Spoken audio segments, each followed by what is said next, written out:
Hello and welcome to the 2024 Congress edition of the Society of Critical Care Medicine podcast. I'm Dr. Ludwig Lin, your host. Today I'm joined by Dr. Danny F. McAuley to discuss his William C. Shoemaker Honorary Lecture for this year about the evolution of ARDS from treating a syndrome to identifying modifiable traits. Dr. McAuley is a consultant and professor in intensive care medicine at the Regional Intensive Care Unit at the Royal Victoria Hospital and Queen's University of Belfast. He is the scientific director for several of the UK research programs. I am so pleased and honored to be able to speak with Dr. McAuley about these topics. Before we start, Dr. McAuley, do you have any disclosures to report? So I've been involved in developing a point of care assay with a company called Randox, which part of the work that is ongoing, but they're not involved in any of the conduct of the trial. That would be the main disclosure. Okay.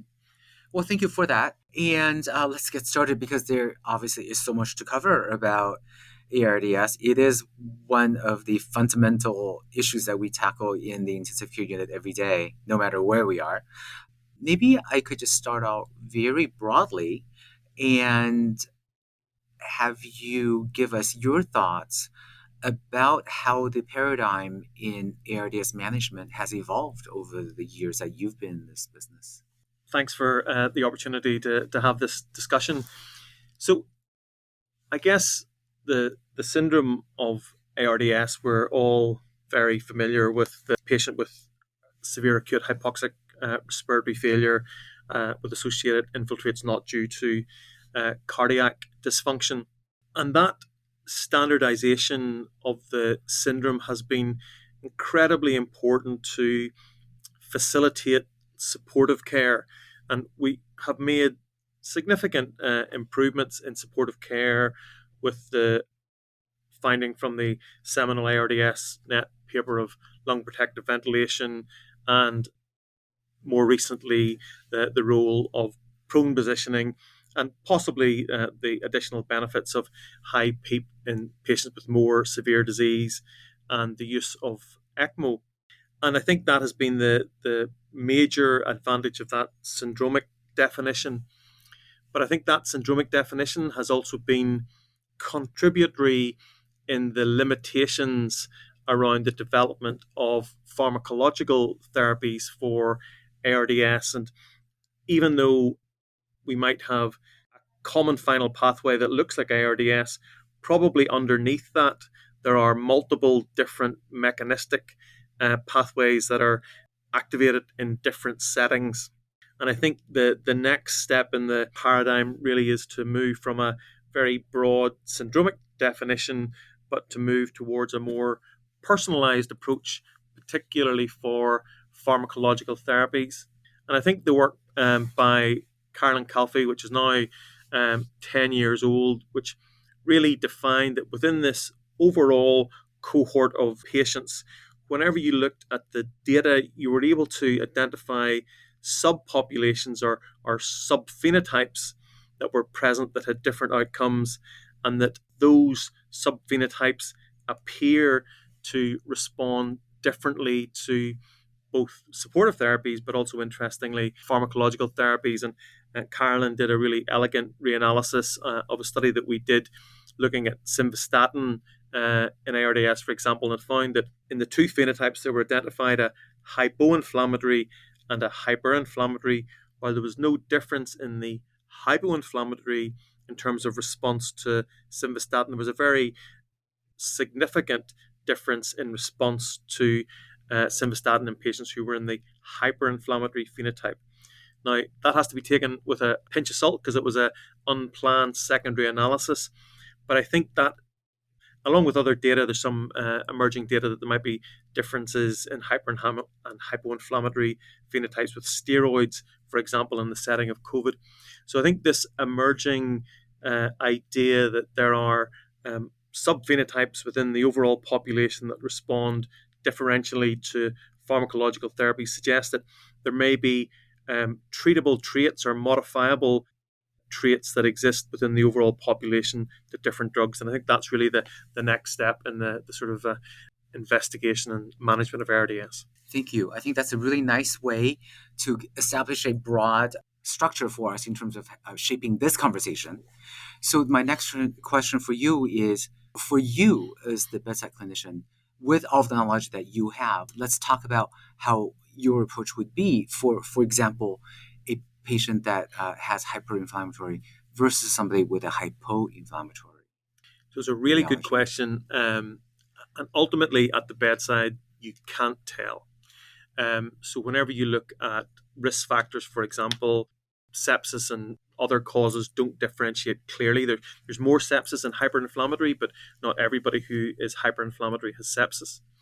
You can't tell from the severity of the disease. So if you've got a very low PF, that doesn't necessarily mean that you're hyper or hypo.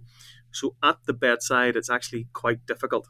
Now, the ability to differentiate these two phenotypes was based on a really complex statistical clustering method called latent class analysis. And while it's possible to do that retrospectively, it's not possible to do that easily at the bedside. So what Karen Calfee and colleagues, Pratik Singha and others, were able to do was say, here's this really complicated statistical modeling, but you know what? If we can look at several key factors, and that's a combination of serum bicarbonate and 2 or 3 biomarkers, and typically the biomarkers that are most predictive are soluble TNFR1 and IL-6. And with those 3 parameters, you can say with pretty good confidence at the bedside that this patient is hyper or hypo. The problem is, to date, we haven't been able to measure those biomarkers at the bedside, but that's the exciting next step. And there are now point of care devices that can measure IL-6 and soluble TNFR1 at the bedside.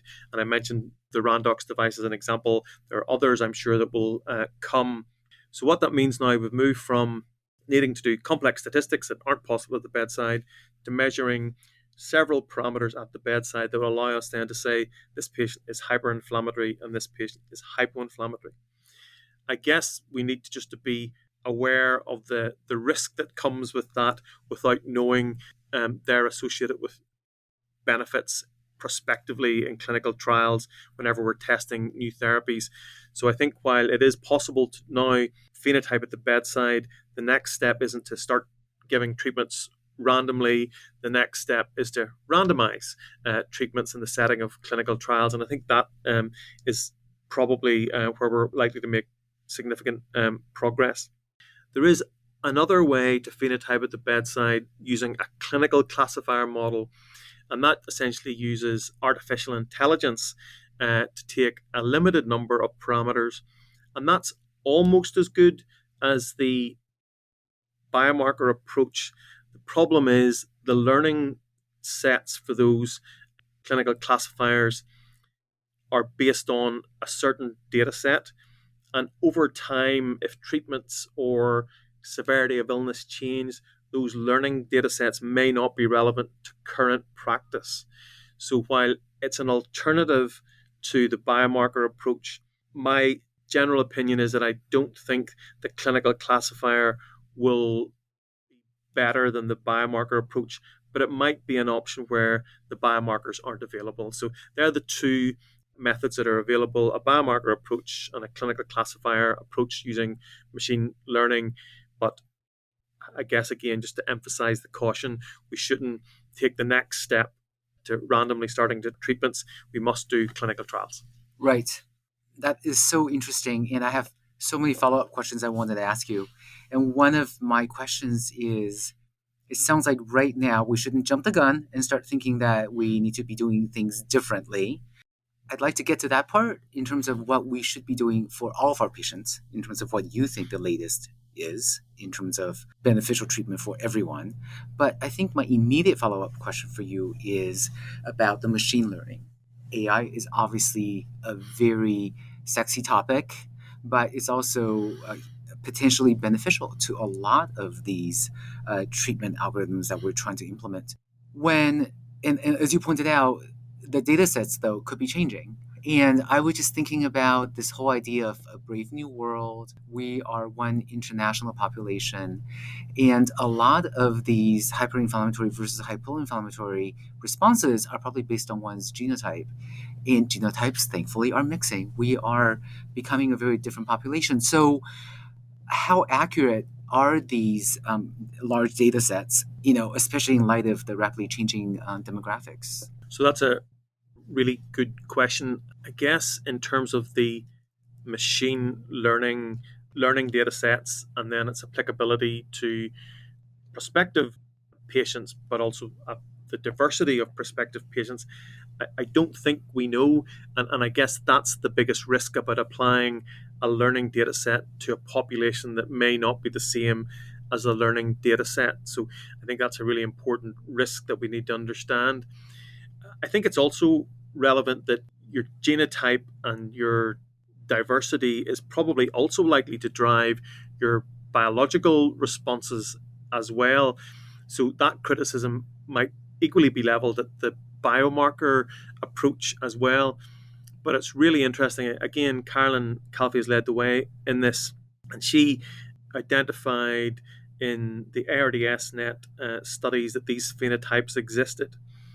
And that was a very different population that we see in the UK.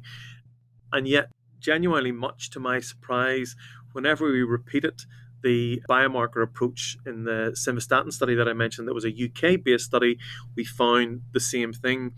And Carolyn has gone on now to replicate those findings in over 10 or 12 different populations, trials, observational cohorts, pediatric cohorts, and consistently we see the same thing. So I'm much less concerned on the impact of diversity and genomic responses on the biomarker approach based on the data, but I don't think we have that data yet for the machine learning clinical classifier approach. Thank you. I totally see your point. And it's always good to have data rather than guessing away assumptions, because that's what large data and AI does, is make assumptions. And thank you for really making us think about that.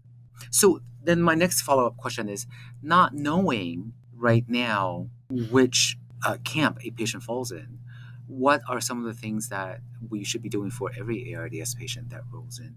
So I think, and again, much of this work has been informed by the ARDS net and other clinical trials from across the world. I think the gold standard must be lung protective ventilation, aiming for 6 mils per kilogram predicted body weight, and plateau pressures less than 30. It's clearly not as black and white as that. And whenever the comparator was 12 mils, is there a better tidal volume between 6 and 12? We don't know. The other question is, should we go lower than 6 mils? And I think we have a bit of evidence. Another study that we did was called the REST trial, where we looked at conventional lung protective ventilation of 6 mils per kilogram versus targeting lower tidal volumes, aiming for 3 mils per kilogram facilitated by extracorporeal CO2 removal. And at least in that study, we didn't see any additional benefit by further reduction in tidal volumes. Now, dose of extracorporeal CO2 that we achieved in that study was relatively modest. So the question may be that if we'd have got the tidal volume down further, facilitated by extracorporeal support, there might have been a difference. But at the minute, I think the gold standard should be 6 mils per kilogram. I think then the next standard of care should be prone positioning in patients who have moderately severe ARDS, and that should be implemented after a period of optimization. PF ratio remains less than 150, then we should be giving people ventilation in the prone position for up to about 16 hours daily until they improve. And then after that, the data becomes a bit less convincing. Higher PEEP is probably important in those with more severe ARDS, and there's probably sufficient evidence to support ECMO in the very severe cohort. In terms of pharmacological therapies, I have a slide in my talk which basically is a blank slide, and I don't think we have any convincing pharmacological therapies. Some recent guidelines have suggested neuromuscular blockade should be considered. I'm not quite convinced. And whenever you see different guidelines concluding different things, that probably means that we don't know. So I think neuromuscular blockade, not routinely, but perhaps in those patients who have asynchrony, it might be worth a trial. And then the other age-old therapy that we still don't know the answer for is steroids.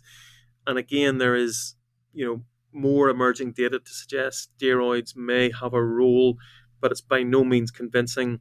And there are two really large dexamethasone trials that are now started. One led by the Canadian group looking at dexamethasone, and another one led by Manishankar Hari and myself in the UK looking at dexamethasone 20 milligrams. And I think those two studies will hopefully give us the answer in terms of steroids, but we're not there yet. So that's, I think, the standard of care currently. Beautiful. Thank you so much for that. Let me ask you yet another follow-up question. I'm full of them today, about what you had just elaborated on. So the lower tidal volumes, I think initial ARDS-NET results, the hypothesis was that people had improved outcomes because of decreased tissue damage, and that was linked to, surprise, surprise, IL-6 levels. Mm-hmm. Do you think there is a difference in that secondary damage in terms of the two groups that you were looking at, the hyper versus hypoinflammatory? So that's a really good question. So the postulated mechanism is this idea of mechanotransduction. So if you injuriously ventilate the lung, that causes systemic inflammation that then causes high cytokine levels, including IL-6, which then causes organ dysfunction in the kidney, in the liver. And there's some really nice data to support that.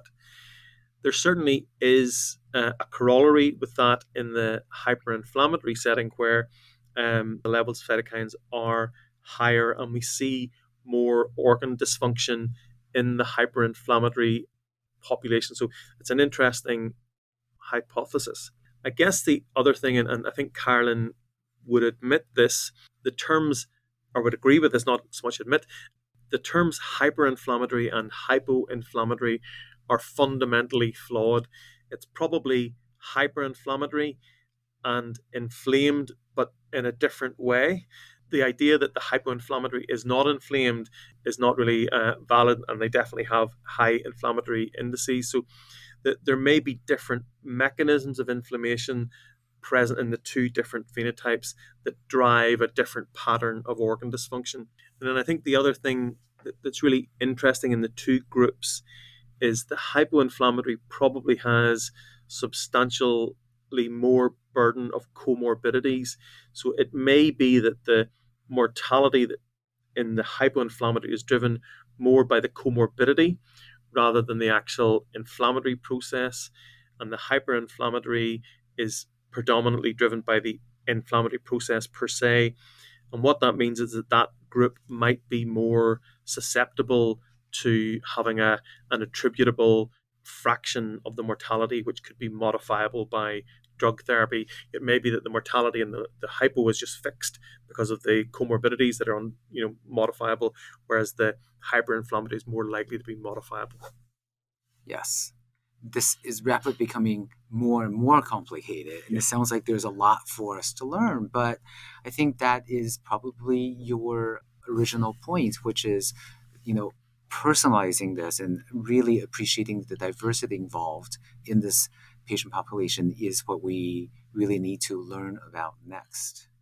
I think that's right, and I think the idea of our approach to critical care has been very much syndrome based. In my mind, I think the future will be syndrome agnostic, and I probably shouldn't say that as someone who's spent a career investigating ARDS, but I think what will happen is you'll come into intensive care, you'll be on a ventilator, you'll be on pressors, and you'll be phenotyped independently of a label of a specific syndrome of ARDS and sepsis. But if you have hyperinflammatory, you'll be randomized or maybe even receive specific therapies. If you're hypoinflammatory, you'll receive something else. So I think that absolutely the future will be syndrome agnostic, I would predict. Well, that is the inherent tension in this, is in that I think mortality has decreased a lot in the last couple of decades in things like sepsis and ARDS from algorithms in standardizing care. But what you're proposing is now to go sort of beyond that. And maybe what we'll have to do is do a combination of the two, with maybe the help of things like AI to help sort of alert us to the possibilities. So I think that's really important. I think it would be remiss of us not to emphasize the importance of attention to detail and standardization of care. And I think we're not good at that. I mean, if you look at the data on compliance with lung protective ventilation, we know it is suboptimal, both in the UK and in the US. And there's some health economic data that's a bit historical now, but shows that if you simply employed a person to make sure that patients were compliant with lung protective ventilation, that would have a much greater health economic benefit than most of the other things that we are proposing. And I think, as humans looking after all the stuff that goes on in the intensive care, it's hard to keep a handle on everything. And I think that's where, something like artificial intelligence will be able to deal with the monotony of getting everything that needs to be delivered as standardized care right, to allow us maybe to think about the potential new therapies that might incrementally reduce mortality further. But it's a really important combination. I like that. Thank you. Let's pivot a little bit and talk about some of your future efforts in research into this area, because obviously that's your niche, is doing the research. I know that there's a study ongoing right now called Panther. Can you tell us more about that? Yeah, I would love to. So Panther is really the one of the first studies to actually try and randomize patients based on inflammatory phenotypes that Carolyn has described. And it's great because it's a really fantastic international collaboration.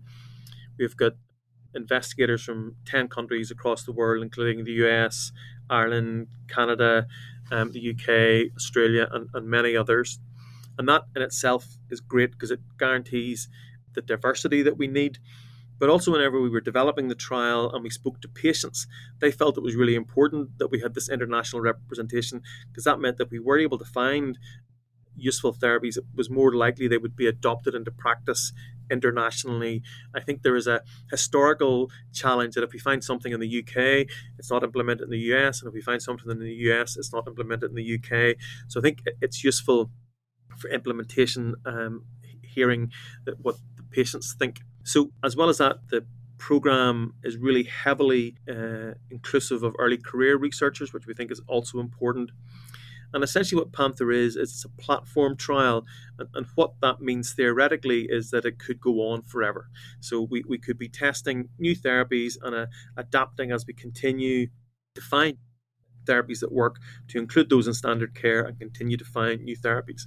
So as a result, that emphasizes the need to have early career researchers embedded. People like me and others will disappear, but we want to make sure that the trial continues and continues to find useful therapies. So what the essential plan is to recruit patients who fulfill the new global definition of ARDS.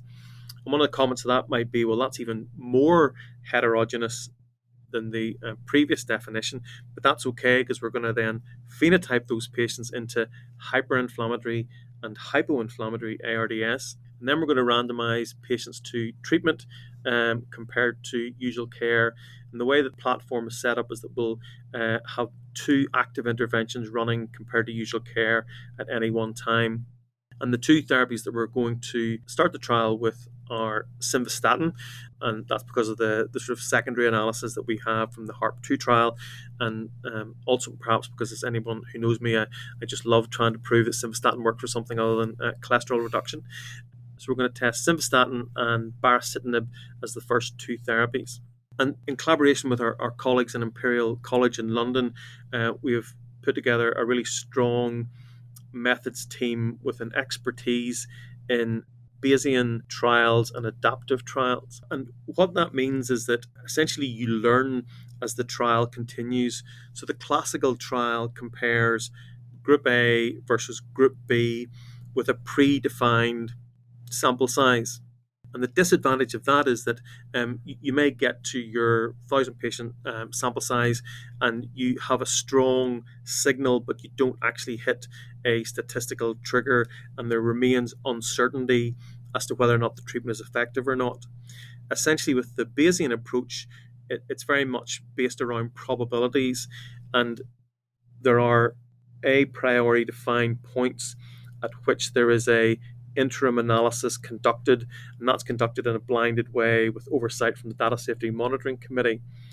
And there are predefined points where you say this probability defines benefit, or this probability defines futility. And it's only whenever those points are reached that you actually stop the trial. So you stop the trial at a point where you know you have an answer, rather than hoping that your fixed sample size gives you the answer. And the primary outcome in that trial will be 28-day organ failure-free days. And that's quite a useful outcome, not only because it's important for patients. We know from talking to patients that they value that as an outcome, but also it translates, even though it's at 28 days, we know from Remap Cap that it translates into 180-day outcomes as well. So it's a good short-term outcome for long-term benefit as well. And the other advantage is it's statistically very powerful, so it increases the efficiency of the trial. So it's important as an outcome, but also beneficial for trial design and delivery. So that's the brief summary of the trial. Sounds really exciting. It also sounds like the future is now, not just in terms of various technologies, but in terms of the way we actually design and conduct the research. That's pretty cool stuff. So thank you for explaining that to us. I feel like we could go on talking forever about this topic. We eventually do need to draw this episode to a close. So I wanted to make sure that I asked you, is there anything that we didn't cover that you feel like are essential to have our audience take away from this conversation today? No, I mean, I think you've summarized it really well in your discussion as well. I mean, I think that the core should be making sure we deliver excellent standard of care. But I think now with point of care, diagnostics, novel trial design, we're really at a cusp where we hopefully will find some new therapies for our patients with ARDS. That'll be really great.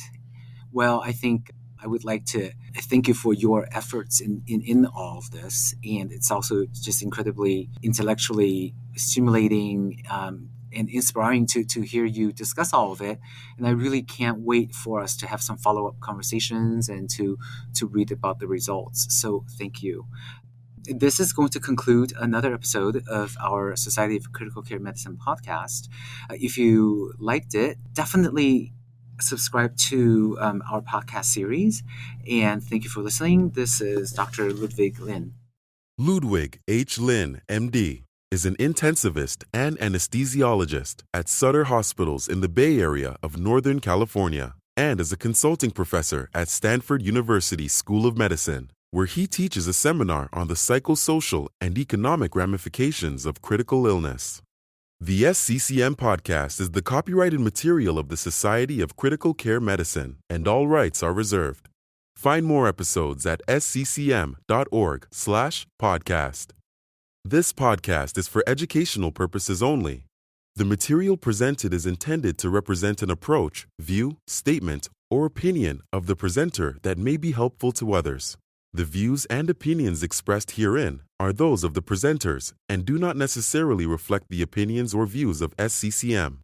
SCCM does not recommend or endorse any specific test, physician, product, procedure, opinion, or other information that may be mentioned. Join or renew your membership with SCCM, the only multi-professional society dedicated exclusively to the advancement of critical care. Contact a customer service representative at 847-827-6888 or visit sccm.org/membership for more information.